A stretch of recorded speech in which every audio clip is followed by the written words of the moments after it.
Hey, ladies and gentlemen, welcome back to the channel. As always, it is Nick here, back with your daily crypto news and analysis, and today we're going to be talking about Ripple and XRP. But before we jump in, I just want to ask, as can smash that like button. For every single like that this video gets, it's one day closer to settlement time for XRP, but in all actuality, it just means that it helps the YouTube algorithm find my video, and it does help the channel grow immensely. So I always do greatly appreciate you guys leaving likes on the videos. But with that being said, let's just dive in. Let's talk about a few things. So as we do march into the weekend, I definitely am going to be keeping a close eye out on Bitcoin in terms of the weekly and monthly candle close. This also means I'm going to be watching XRP because we most likely will see a test of possibly 62 cents to either 55 cents, around that range. Now, with this in mind, it's only because Bitcoin is going to continue to push up and gain dominance over this market, trying to lead to its wave 5, which will ultimately leave us really kind of waiting for alt season.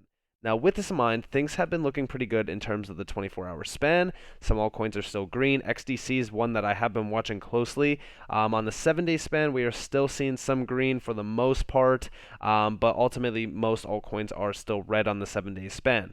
Now, with all of that in mind, definitely keep a close eye out on Bitcoin's weekly and monthly candle close. I'm watching for a close above 42K at least.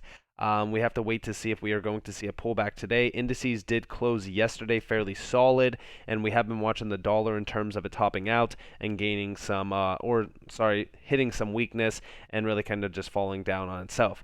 Now, talking about CoinMarketCap, this is actually pretty funny. So, and I actually shouldn't even say it's pretty funny. It's pretty disheartening because CoinMarketCap has been a crucial tool that I utilize almost on every single video. In fact, you guys just see me utilizing CoinMarketCap.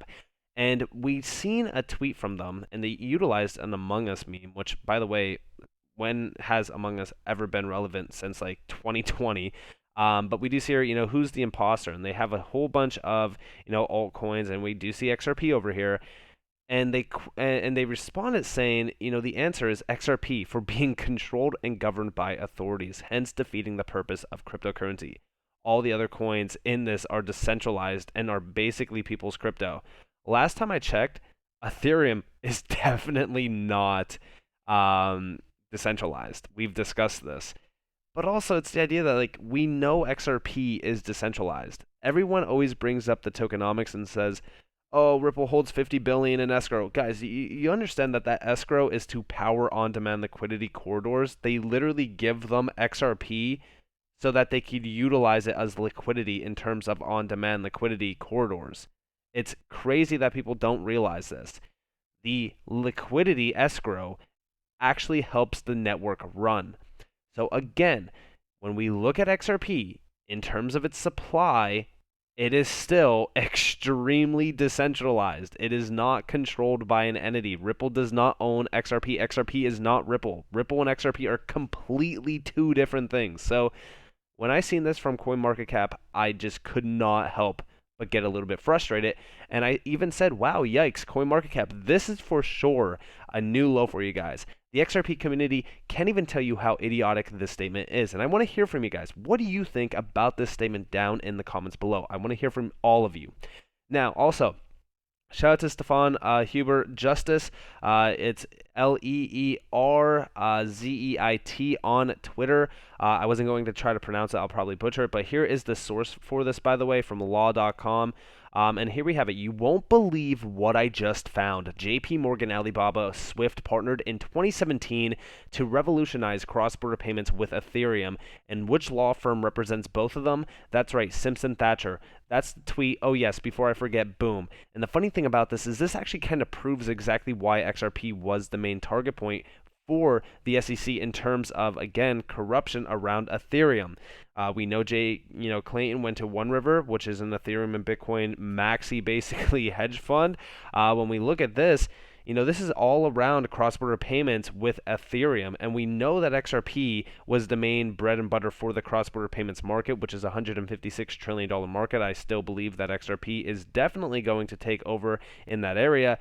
But I thought that this was interesting because it really kind of proves exactly why it was targeted. And we do see here, we thank JP Morgan for their collaboration and making this happen for us seamlessly. This is from the CEO of Alibaba. The result, instant cross-border payment thanks to the visibility and certainty provided by Swift GPI, by the strong collaboration between Alibaba.com, JP Morgan, and Swift.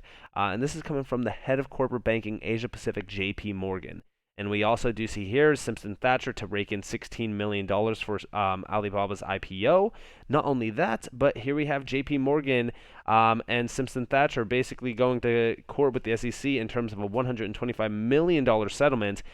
And it's just comical in terms of the connections here, guys. It's insane. Let me know what you guys think about this because it really kind of proves the exact point on why XRP was targeted. This is why I've always said that XRP was targeted for a specific reason, and we are seeing that corruption bleeding through this market right now. Also, from Bloomberg TV, we do see here the only country on the planet that thinks XRP is a security is the United States. Justice is being delayed, says Ripple CEO Brad Garlinghouse, as the SEC rules on XRP's classification. Listen to what he's saying here, by the way. It's not just about Ripple. It really is, as was introduced, that the whole industry is impacted by this decision. And the core question, as was kind of set up at the beginning, boils down to a 1946 Supreme Court case that has become known as the Howey test, a test to determine is something a security or not. And look, at the end of the day, we have other parts of even the United States government who have called XRP the digital asset that's native to Ripple's technology stack. It's been called a currency. It's been called property. The irony is the only country on the planet that thinks XRP is a security is the United States, is the United States SEC. The case has gone well. It's still playing out. You know, the SEC, in our judgment, has certainly moved slowly. Typically in these situations, when the SEC brings the case, they want to move quickly. They have been dragging their feet. Gary Gensler said recently publicly that justice delayed is justice denied, and unfortunately, justice is being delayed here by continued efforts by the SEC to push things out. And this also actually gives me a little bit of an insight. Now, when he's saying that they are, being delayed, right? Justice is being delayed. I wonder why, right? We do see here. So now we really know what the delay tactic is in the Ripple case, wait for Ethereum 2.0 to come out.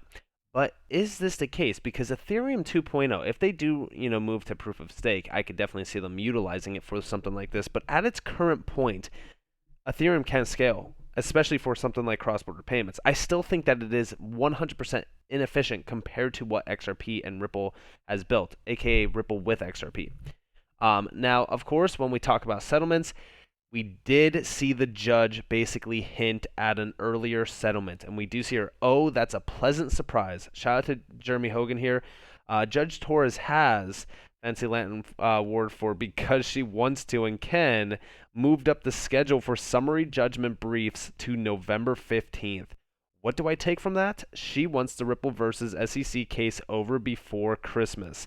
This is significant. I thought this was pretty interesting. A lot of people also, thought it was pretty interesting. We do see her, won't it take her 3 months or so to actually rule on these motions? We do see her in the past. Judge Torres has taken up to 3 months to rule on similar motions, but there's no reason she has to take that long. If this was my case, I'd assume and tell my client that the judge wants to clear this case off her docket by the end of the year. 45 days is enough time. So when we talk about this, Jeremy Hogan's basically saying at the end of the day, right, that he wants, or if he was in the judge's shoes, that he would basically want this to be cleared by the end of the year. And when we talk about this, this is actually, in terms of November, it is perfectly positioned for the ISO 222 move. And I'm not trying to connect these two, but it's very, very similar, and it's coincidental in terms of these dates. So I thought that was pretty interesting, and we do see here the motions to exclude expert testimony must be fully briefed by August 30th. So we are actually seeing this streamlined a little bit, which I found very interesting. Now, talking about this and talking about a settlement, or I should say a settlement around regulatory clarity, because going back to this video, we did see Brad Garlinghouse say this is not just about XRP, and I've always said it's not about XRP, it's about the entire industry. People need to stop thinking that XRP is the only one that's being targeted here, because no one's crypto is safe, because they are going after all of crypto here, specifically DeFi, by the way. But we do see here, just in, U.S. official calls for separate regulator for digital assets. I thought this was very interesting, but we do see here Patrick McHenry called for a new special regulator to, basically cover laws around digital assets. Now, when we look at this, we've actually been seeing a major move within regulations around digital assets, specifically around Congress and also, some high-tier individuals. First off, Tom Emmer, which again, Tom Emmer has been a major congressman that has been pro-crypto for a very long time. And we do see here, I've been working with Congressman GT, Representative Ro Khanna, and also Representative Darren Soto, members of the Blockchain Caucus, on two pieces of sensible pro-crypto legislation that recognizes a token is separate and distinct from a securities offering, because U.S. frameworks should reflect that.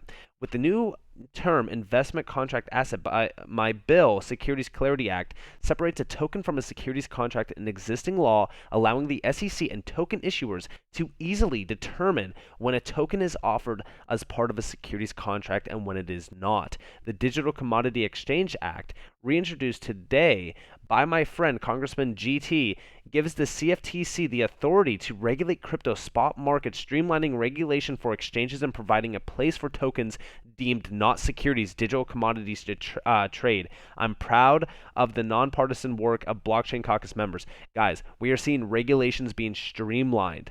I want you guys to understand the things that are actually happening right now around crypto. This is absolutely insane when we are talking about things being moved forward. Guys, if you see exactly what I'm seeing right now, comment down below in the comments.